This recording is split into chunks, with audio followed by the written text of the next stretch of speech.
muito pioneirismo, o Jogo Aberto chega hoje para contar as emoções e desafios de Daniel Japur, que largou a advocacia para realizar sonhos, levando brasileiros a excursões de caça ao que considera o fenômeno mais bonito do planeta, a aurora boreal. Daniel, de onde surgiu o termo primeiro caçador de aurora boreal do Brasil?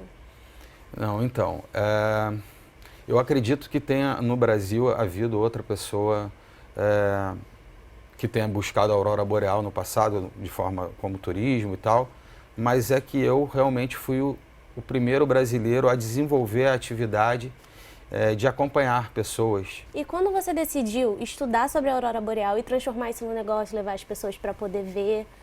Então, eu desde muito criança, desde 8 anos, assim, eu era, e sou ainda, né, apaixonado por geografia, por mapas, por regiões distantes, regiões inóspitas, e sempre tive muita curiosidade com os extremos da Terra, né? Everest, qual é o lugar mais frio, qual é o mais quente, o maior deserto, essa coisa de extremos, do exótico do planeta Terra sempre foi uma das coisas que mais me causavam curiosidade desde muito novo. Eu lembro que muito novo eu já sabia as capitais da maioria dos países, etc. E a aurora boreal, para mim, sempre foi desde criança, desde que eu soube que existiam luzes que dançavam no céu das regiões polares. Muito criança eu já soube disso, lendo os atlas. Para mim, sempre foi o mais diferente. O que seria mais difícil, o mais extremo, o mais inalcançável. Talvez fosse a coisa... o fenômeno, a experiência mais difícil que eu poderia ter no planeta, né? Então, para mim, era tipo a minha maior curiosidade, a minha maior loucura assim, de curiosidade. E depois eu consegui, felizmente, realizar esse sonho e a partir daí tudo se desenvolveu, tudo aconteceu. E para você que tinha um sonho de criança, como é que foi chegar lá pela primeira vez e assistir a aurora boreal? Como foi a sensação? Assim, quando eu decidi ir, né, quando eu vi que, poxa, eu vou ter como ir, né, uma viagem barata, aquilo me consumiu durante mais de um mês, 2 meses antes, né, de informação. Já tinha internet, isso tem 13 anos atrás. Eu saí pesquisando loucamente, falei com os meus familiares estavam vendo que eu estava muito empolgado, que eu estava focado só naquilo e eu só conseguia pensar nisso, pesquisar. E fui. E eu lembro que quando eu fui, eles estavam esperando, meu pai, minha mãe, porque eu tinha só 3 noites no Ártico para ver. Uhum. E depois eu teria que ir embora. Então havia a possibilidade de eu não ver nada, né? Então... eu lembro que a minha família toda, estava todo mundo torcendo e eu cheguei no lugar achando que era uma vila de esquimó, mas não era uma cidade grande e que para eu olhar o céu, olhar as estrelas e ver se tinha aurora, eu não tinha como fazer sem ter um carro. Então o que eu fiz foi num frio de menos 20 mais ou menos, um frio desgraçado que eu não estava tão acostumado na época. Eu fiquei andando pela cidade tentando achar um terreno baldio, algum lugar que não tivesse poste de luz, que eu conseguisse ver o céu com mais facilidade, até que eu consegui. Depois de andar muito, com muito frio, eu achei o cemitério da cidade. Nesse cemitério realmente era um lugar isolado, assim, sem poste, sem nada. Eu falei, cara, aqui tá bem escuro, né? Tinham só uns pinheiros, assim, e as lápides, e estava tudo bem escuro. Eu falei, vai ser aqui mesmo, que eu vou tentar, porque estava vendo que tinha estrela, né? Aí de repente eu olhei para o horizonte começou a balançar, começou a acender, como se tivesse um incêndio ao longe. E eu falei, não estou acreditando que eu estou vendo isso. Será que eu estou conseguindo ver isso mesmo, assim? Porque para mim era algo, ainda mas era muito mais, era algo muito raro, né? Uhum. Era muito difícil. Era algo difícil de você chegar quando você chegou Quando eu vi, estava acontecendo, eu ali com um lápide, no meio de um cemitério, assim, e eu vendo a luz no horizonte todo, assim, atrás dos pinheiros. E daqui a pouco ela começou a subir, formou um arco, né? Formou um arco. Eu sei que eu fiquei umas 2 horas e pouco parado ali, dando umas voltinhas, assim, pedindo licença, dei uma rezada rápida, com um pouco de medo. Enfim, mas eu consegui ver minha aurora boreal ali e eu fiquei muito, muito emocionado, quase surtei, assim. Eu voltei pro hotel quando ela diminuiu, eu não estava aguentando de frio, voltei pro hotel. Na época eu liguei o Messenger lá, que se usava, falei com os meus pais, cara, consegui e tal, foi uma festa danada. E me marcou profundamente. No dia seguinte, 2 dias depois eu fui embora, mas na manhã do segundo dia eu fui embora. Eu lembro no ponto do ônibus, esperando o ônibus que ia me levar para o aeroportozinho da cidade. E eu pensei, cara, eu tenho que voltar aqui novamente, eu não posso ficar longe. Simplesmente ir embora. Eu não posso ficar longe dessas luzes, desse negócio tão legal, que acontece de forma natural aqui nessa região, mas é longe da minha casa. E eu voltei na minha cabeça já com uma ideia de tentar fazer alguma coisa para poder manter você conectado lá, embora fosse caro, eu queria dar um jeito de poder vivenciar aquilo novamente, né? E aí nasceu a Geotrip. Não, aí demorou um pouco. Eu escrevi um blog, botei as fotos, não minha, porque eu não tinha câmera para fotografar a aurora, eu tinha aquelas câmeras, já era digital, mas aquelas que só apertam, como é o celular, e uma filmadora daquelas que tinha uma fitinha dentro, né, a Handicam. E eu ficava filmando aquilo, achando que ia filmar, não dá, né, aquilo tem que ter longa exposição, você não tem como filmar.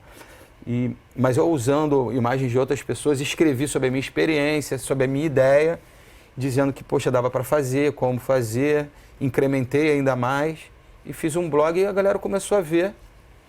E daí que foi nascendo, daí eu participando de uma comunidade no antigo Orkut, que não existe mais. Eu falei, olha, gente, eu já fiz essa viagem assim, assim, assim, assado, botei o roteiro, incrementei o roteiro, disse que dava para fazer e esqueci. Um mês depois eu voltei, tinham 150 pessoas querendo viajar, fazer a viagem comigo. Aí que era uma comunidade bem grande, de mochileiros o nome. Aí eu falei, poxa, aqui tem um negócio, né? Não é possível. Aí dessas 150 eu comecei a responder, a falar com todo mundo e montei meu primeiro grupo. Do primeiro veio o segundo, veio o terceiro. Aí sim, com bastante foto, aprendendo a fotografar a aurora. Até que, de repente, um jornalista me chamou para fazer uma matéria de muito famosa, de muita audiência, lá no Ártico. Eu fiz o roteiro para ele, para gente. Essa matéria foi ao ar no Brasil, explodiu, assim, teve muita audiência, muita, e a partir daí, sim, as pessoas começaram a me procurar com frequência. E eu era advogado, deixei a advocacia, parei a advocacia, com a advocacia comecei a trabalhar com isso. Nesses 10 anos, teve alguma história marcante desses grupos? Teve alguma que até hoje te emociona? São muitas. Eu já levei os meus 2 filhos, né? O meu filho, quando tinha 6 anos, eu levei ele.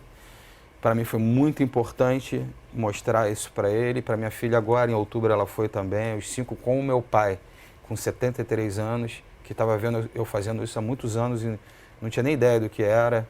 A gente conseguiu ver a aurora, muito legal, muito marcante. Teve várias. Teve um dia que, agora que você falando, eu lembrei. Um dia, eu estava com um grupo que não estava vendo a aurora boreal. Tinha visto uma aurora muito fraquinha. Aí uma passageira, mais ou menos da sua idade, chegou para mim. Poxa, Daniel, exatamente 1 ano atrás eu perdi meu pai. E eu tenho certeza que ele vai dançar, que a aurora vai dançar, ele vai dançar pra gente em forma da aurora boreal. Só que ela falou isso num dia que não era esperado nada demais, a gente já estava no fim de uma viagem onde praticamente tinha visto muito pouco. E ela acabou de falar isso, assim, eu olhei para cima, assim. Ela veio, porque às vezes ela vem do nada mesmo, a aurora veio do nada, assim, ela olhou para mim, eu olhei para ela, a gente, que isso? Tipo assim, fiquei assim, porque ela tinha acabado de falar, né? E ela começou a dizer, é meu pai e tal, começou a chorar, eu deixei ela sozinha, claro, saí de perto, deixei ela vivendo aquele momento. Funciona a organização de vocês para poder levar os grupos? A aurora boreal, ela ocorre o ano inteiro. Só que as regiões onde ela ocorre, que são as regiões polares, não fica escuro o ano inteiro. Não tem noite e dia os 12 meses do ano, como tem aqui no Rio, no Brasil, em todas as regiões próximas ao Equador e próximas aos trópicos, você tem noite e dia o ano inteiro. Quanto mais próximo dos polos você vai ficando, menos noite e dia você tem, maior o número de só escuridão ou só claridade durante um tempo. Então, a região onde nós vamos, ela de setembro até março tem escuridão. Ou tem noite e dia ou tem só noite. Em dezembro, por exemplo, não tem sol, a gente vai. É 24 horas escuro. Né? Janeiro, início de janeiro também. Agora, de abril até agosto, tem a aurora também, ela está no céu, só que está claro lá, você não vê estrela, não vê lua e não vê a aurora. Às vezes ela está forte, mas você olha para o céu, ela está azul, 11 horas da noite, meia-noite, está claro ainda. Então, não tem como ir, a não ser de setembro a março. Então, de setembro a março, a gente está viajando sempre. Setembro, outubro, por exemplo, setembro agora eu vou ao Alasca e à Noruega. Depois outubro, Lapônia, novembro, dezembro, ano novo, janeiro, fevereiro, mas todos os meses a gente está viajando. Eu fico indo e voltando, porque eu sou pai de 2 filhos e eu crio eles. Somos nós 3. Então, de setembro a março, eu estou viajando. E abril até agora em agosto, a gente está, uma equipe, a gente está respondendo e-mail, fazendo postagem no Instagram, divulgando e vendendo. Vendendo e formando os grupos que vão viajar a partir de setembro. Né? Em média, uns 8 grupos por ano. E quantas são as pessoas que você costuma levar por grupo? 16 pessoas por grupo. Em média, por ano, quantas você... Olha, deve umas 140 pessoas por ano. Caramba. É bastante gente. É bastante gente. Para essa atividade que requer um grupo não muito grande, porque você tem que... Depois eu posso te dizer como é que é a questão de como é que a gente faz lá. Mas assim, não dá para você botar um ônibus de turismo, CVC, uma coisa assim, e com gente lá porque é na beira da estrada, ou são estradas pequenas, é no meio do nada. A gente para ver a aurora e não dá para ser com muita gente. Entendi. Daniel, muito obrigada. Se você quiser deixar um recado, pode ficar à vontade, falar sobre a Geotrip, sobre as viagens, os roteiros. Pessoal, então, eu trabalho acompanhando brasileiros, sempre brasileiros ao Ártico, o norte da Noruega e Finlândia, na Escandinávia, também ao Alasca. Quem que tiver interessado em um dia conhecer esse que é o fenômeno mais bonito do planeta, sem dúvida, manda um e-mail para a gente, auroraborealgeotrip@gmail.com. Nosso Instagram é o Aurora Boreal Geotrip. Obrigado. Obrigada, Daniel. O Jogo Aberto fica por aqui. Até a próxima.